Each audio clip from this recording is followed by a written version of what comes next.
ఆంధ్రప్రదేశ్ ముఖ్యమంత్రి జగన్మోహన్ రెడ్డి మీద రాళ్ళు విసిరి దాడి చేయటము, ఆయన కంటిపైన గాయం అవటము, ప్రథమ చికిత్స తర్వాత ఆయన మళ్ళీ ఇంకోసారి కేసనపల్లి దగ్గర కూడా చికిత్స చేశారు. ఇప్పుడు ఈ విషయాలను ఇప్పటికే మీకు చెప్పాను. ఇది ఎంత దారుణమైంది, దీన్ని ఎందుకు ఖండించాలి, దీని మీద కూడా వివాదం చేయటం బొత్తిగా అవాంఛనీయం అనేటటువంటి వ్యాఖ్యలు కూడా నేను చేశాను. అప్పటికి ఇంకా నేను ప్రయాణంలో ఉన్నాను, దారిలో కారులో ఉంటూ చేశాను. చాలామంది కొద్ది సమయంలో దాన్ని ఎంతో ఆసక్తితో, అంతకుమించి ఆందోళనతో చూడటం గమనించినప్పుడు మరిన్ని వివరాలు మీతో పంచుకోవడం మంచిది అని భావిస్తున్నాను. అలాగే కొంతమంది నెగిటివ్గా వందల మంది సానుభూతి లేకపోతే ఖండన చేస్తూ ప్రజాస్వామ్యబద్ధంగా మాట్లాడినప్పటికీ కొద్దిమంది మటుకు ద్వేషంతో ఇష్టానుసారం కామెంట్స్ పెట్టారు. వాళ్ళని నేనేమి తర్వాత ఎప్పుడైనా నేను చర్చిస్తాను. నేను చెప్పడానికి ఇప్పుడు సాధారణంగా ఈ సమయంలో చేసేది కాకపోయినా ఘటన అసాధారణమైంది, విపరీతమైంది. ఇంకొక ముఖ్య కారణం ఏంటంటే ఇంగ్లీష్ పత్రికల్లో Times of India, Deccan Herald, Indian Express, Hindustan Times అందరూ ఈ వార్త ఇచ్చారు. పీటీఐ కూడా ఇచ్చింది. కానీ తెలుగులో చాలా ప్రముఖ పత్రికలుగా ఉన్నవి ఒకదాని సైట్లోనేమో నాకు అసలు కనపడలేదు. ఇంకొక దాంట్లోనేమో ఇదేదో నటన అనే అర్థం వచ్చేటట్టుగా పెట్టారు. నేను ఆ ఫోటోషాప్ షాట్స్ కూడా తీశాను. అయితే నేను ఇప్పుడు ఆ పత్రికల పేరు చెప్పదలుచుకోలేదు. వెంటనే వైసీపీ వాళ్ళు ఎందుకు చెప్పడం లేదు, భయపడడం అది ఇది అంటారు. ఎవరికి భయపడాల్సిన అవసరం నాకేముంది? భయం ఏం కాదు, కానీ అంత ప్రాధాన్యత ఏం లేదు. వాటి పేర్లు అందరికీ తెలుసు, రేపొద్దున మీకు అర్థం అవుతుంది. కాకపోతే ఇప్పుడు ప్రత్యేకించి ఘటనకు సంబంధించిన స్పష్టమైన కొన్ని వివరాలు, అలాగే ఎవరు ఎలా స్పందించారు, ఇది కూడా చాలా ముఖ్యమైన అంశం. కాబట్టి కొంచెం ప్రశాంతత కాపాడబడాలి, దోషులను శిక్షించాలని కోరుకుంటున్న వ్యక్తిగా ఈ ఘటనకు సంబంధించిన మరిన్ని వివరాలు నేను మీతో పంచుకుంటున్నాను. సీఎం జగన్పై విజయవాడలో శనివారం మేమంతా సిద్ధం బస్సు యాత్ర నిర్వహిస్తున్న ముఖ్యమంత్రి వైఎస్ జగన్మోహన్ రెడ్డిపై గుర్తు తెలియని వ్యక్తి రాయి విసిరారు. విజయవాడ సింగ్నగర్ డాబాకోట్ల సెంటర్లో ఈ ఘటన జరిగింది. అక్కడ ప్రజలకు జగన్ అభివాదం చేస్తున్న సమయంలో ఈ వ్యక్తి పూలతో పాటు విసిరిన రాయి అత్యంత వేగంగా వచ్చి ఆయన కనుబొమ్మల పై భాగంలో తాకింది. దీంతో సీఎం జగన్ గాయమైంది. ఈ నేపథ్యంలో ఆయన కొద్దిసేపు యాత్రను నిలుపు చేశారు. అప్రమత్తమైన భద్రతా సిబ్బంది సీఎంను టాప్ పై నుంచి బస్సులోకి తీసుకెళ్లారు. వైద్యులు ప్రాథమిక చికిత్స చేసిన అనంతరం జగన్ బస్సులోనే కూర్చొని ఈ యాత్రను కేసరపల్లి వరకు కొనసాగించారు. అయితే వైద్యుల సలహా మేరకు మెరుగైన చికిత్స కోసం అక్కడి నుంచి విజయవాడ ప్రభుత్వ ఆసుపత్రి జీజీహెచ్కు వెళ్ళి ఆయన చికిత్స అందుకున్నారు. ముఖ్యమంత్రి భార్య వైఎస్ భారతి ఆసుపత్రికి వెళ్ళి పరామర్శించారు. కాగా దాడి సమయంలో ముఖ్యమంత్రి పక్కనే ఉన్న వైసీపీ సెంట్రల్ నియోజకవర్గ శాసనసభ్యులు అభ్యర్థి వెల్లంపల్లి శ్రీనివాసకు కూడా రాయి తగిలి గాయమైంది. రోడ్ షోకు వచ్చిన ఆదరణ చూసి ఓర్వలకే టీడీపీ వారు దాడికి పాల్పడ్డారని వెల్లంపల్లి ఆరోపించారు. ఈ ఘటనపై ప్రధానమంత్రి నరేంద్ర మోదీ సామాజిక మాధ్యమాల్లో స్పందించారు. ఆంధ్రప్రదేశ్ ముఖ్యమంత్రి త్వరగా కోరుకోవాలని ఆయన పేర్కొన్నారు. జగన్పై దాడిని తమిళనాడు ముఖ్యమంత్రి ఎంకే స్టాలిన్, టీడీపీ అధినేత చంద్రబాబు నాయుడు తదితరులు ఖండించారు. జగన్పై జరిగిన దాడిని ఖండిస్తున్నట్లు స్టాలిన్ తెలిపారు. రాజకీయాలు హింసాత్మకంగా మారకూడదని ఆయన పేర్కొన్నారు. ప్రజాస్వామ్యంలో సభ్యత, గౌరవాన్ని కాపాడుకోవాలని తెలిపారు. ముఖ్యమంత్రిపై జరిగిన దాడి ఘటనపై నిష్పక్షపాతంగా విచారణ జరిపించాలని చంద్రబాబు నాయుడు డిమాండ్ చేశారు. సంబంధిత అధికారులపై చర్యలు తీసుకోవాలని కేంద్ర ఎన్నికల సంఘాన్ని ఆయన కోరారు. ముఖ్యమంత్రి వైఎస్ జగన్మోహన్ రెడ్డిపై రాయి విసిరిన ఘటనపై సమగ్ర విచారణ జరిపించాలని సిపిఎం రాష్ట్ర కమిటీ డిమాండ్ చేసింది. ఈ ఘటనను ఖండిస్తున్నట్లు ఆ పార్టీ రాష్ట్ర కార్యదర్శి వి శ్రీనివాసరావు ఒక ప్రకటనలో తెలిపారు. సమగ్ర విచారణ జరిపి దోషులపై కఠిన చర్యలు తీసుకోవాలని కోరారు. జగన్పై జరిగిన దాడి బాధాకరం, దురదృష్టకరమని కాంగ్రెస్ రాష్ట్ర అధ్యక్షురాలు వైఎస్ షర్మిల తెలిపారు. ఇది ప్రమాదవశాత్తు జరిగిందని భావిస్తున్నట్లు ఆమె తెలిపారు. మిగతా వాళ్ళు ఈమె భావిస్తున్నట్టు. అలా కాకుండా ఎవరైనా కావాలని చేసి ఉంటే ప్రతి ఒక్కరూ ఖచ్చితంగా ఖండించాలని చెప్పారు. జగన్ కోలుకోవాలని ఆకాంక్షించారు. సో ఇంకా తర్వాత విజయవాడలో జగన్ దానికి ఘన స్వాగతం పలికారు ప్రజలు. అంతకు ముందు ఆ యాత్ర జరిగింది. ఇవన్నీ కూడా ఈ వచ్చిన ఖండనలు వీటన్నిటిలో ఒక విశేషం కూడా ఉంది. ఈ రాత్రికి అంటే నేను ఇందాక ఒక పావు గంట కిందట చూసినప్పటికీ కూడా ఇందాక చెప్పినట్టుగా 2 ప్రముఖ పత్రికల్లో ఈ వార్త ఎంత మాత్రం ఒక పత్రికలో అయితే అసలు వార్తే లేదు. ఆ వార్త అసలు ఇవ్వలేదు. నేను ఎందుకైనా మంచిదని 1-2 సార్లు చెక్ చేసి ఇవ్వకుండా ఎలా ఉంటాను, కానీ ఇవ్వలేదు. మరి తర్వాత వాళ్ళు మరింత పరిశీలించుకొని ఇస్తారేమో, నాకు తెలీదు. ఇంకో పత్రికలో మటుకు ఇచ్చారు, టీడీపీ వాళ్ళ ఖండన రూపంలో ఇచ్చారు.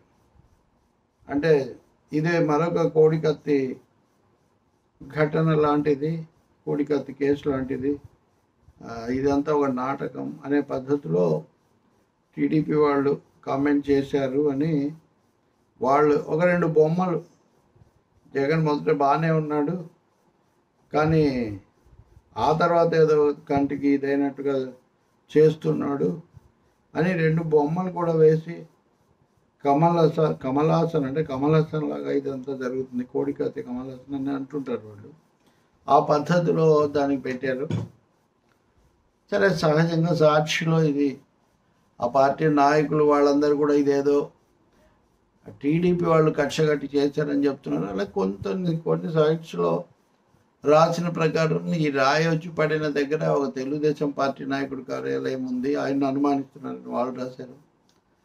అంత సూటిగా వచ్చి రాయి తగిలింది అంటే అది మామూలుగా వచ్చి ఉండదు, క్యాట్పుల్ ప్రయోగించి విసిరి ఉండాలి, అందుకే తగిలింది అని. అంటే అదే సమయంలో అది కనుక బలంగా వచ్చి తగిలి ఉంటే ఏమయ్యేది, కంటికి పైన కాకుండా కింద తగిలి ఉంటే ఏమై ఉండేది, ఇలాంటి సందేహాలు కూడా వ్యక్తమయ్యాయి. ఏదైనా ఇది ఆందోళనకరమైన అంశం తప్ప అవహేళన చేయాల్సిన అంశం మటు కాదు.